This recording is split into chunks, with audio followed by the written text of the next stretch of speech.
आप जब मुंह खोलते हैं देश से कुछ मांगते हैं। चुनाव से पहले वोट और चुनाव के बाद त्याग। सारा त्याग देश करेगा। प्रधानमंत्री जी आप क्या करेंगे? हो रहा है, ये सलाह क्यों दी जा रही है? सलाह इसलिए दी जा रही है कि भारत का फॉरेन एक्सचेंज रिजर्व एक हफ्ते में $8 बिलियन नीचे गिरा। क्यों गिरा? किसी और के युद्ध में हम पार्टी बन गए। प्रधानमंत्री जी, ये देश सोने के साथ एक अलग रिश्ता रखता है। सोना एक धातु नहीं है इस देश के लिए। सोने की एक सांस्कृतिक कीमत है, एक धार्मिक कीमत है, एक भावनात्मक कीमत है। बेटा हो या बेटी, पैदा होने से पहले माता पिता सोने की व्यवस्था करते हैं कि आगे चल के शिक्षा के काम आएगा, शादी के काम आएगा। ऐसे देश को आप कह रहे हैं 1 साल तक सोना मत खरीदिए। क्या वो शादी 1 साल के लिए टाल देगा? क्या वो शिक्षा 1 साल के लिए टाल देगा? अभी कुछ महीनों पहले नड्डा जी ने संसद में खड़े होकर कहा कि पीएम प्रणाम योजना में कुछ नहीं हुआ। तो यानी कि फर्टिलाइजर का ऑल्टरनेटिव न्यूट्रिएंट्स की दिशा में कोई कदम नहीं उठाए गए। साथियों, चुनाव प्रचार खत्म हुआ, नतीजे आ गए। प्रधानमंत्री जी ने देश को सलाह दी, देश के किसानों को सलाह दी कि 50% फर्टिलाइजर का उपयोग कम कर दीजिए। अब साहब, देश के वर्किंग क्लास को सलाह दी कि घर पे बैठिए, वर्क फ्रॉम होम कीजिए, पब्लिक ट्रांसपोर्ट का इस्तेमाल कीजिए, वाहन में तेल मत डलवाइए। देश के किचन्स को सलाह दी कि खाने का तेल कम से कम इस्तेमाल कीजिए।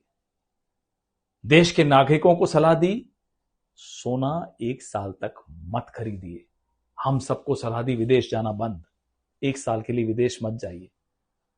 प्रधानमंत्री जी, ये देश सोने के साथ एक अलग रिश्ता रखता है।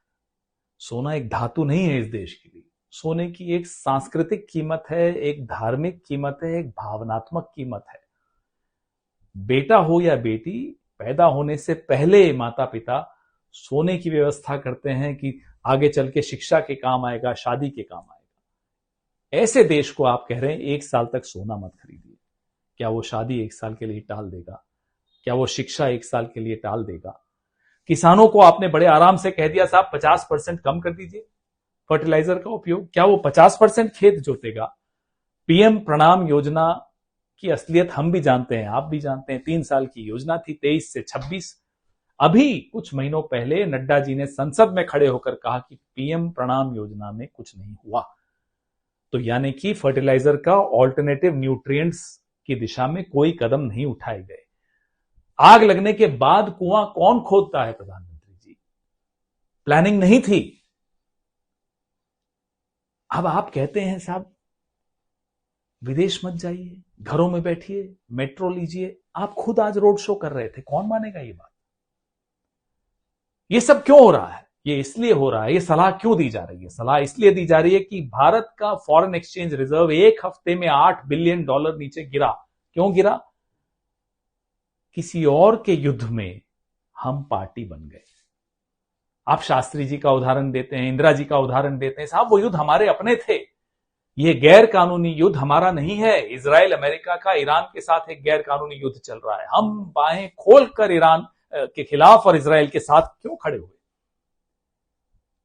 जाहिर सी बात है, उसका खामियाजा पूरा देश भुगत रहा है। पाकिस्तान 6 लैंड रूट्स खुल गए हैं ईरान के साथ। ईरान चीन के साथ, रशिया के साथ वार्तालाप कर रहा है कि नए सिक्योरिटी आर्किटेक्चर को लेकर। हम कहां हैं? हम डोमेस्टिक पॉलिटिक्स में लगे हुए हैं कि साहब कैसे विपक्ष के खिलाफ एजेंसियां इस्तेमाल करें, पुलिस इस्तेमाल करें, कैसे पद से किसी को उतारें। क्या हो रहा है?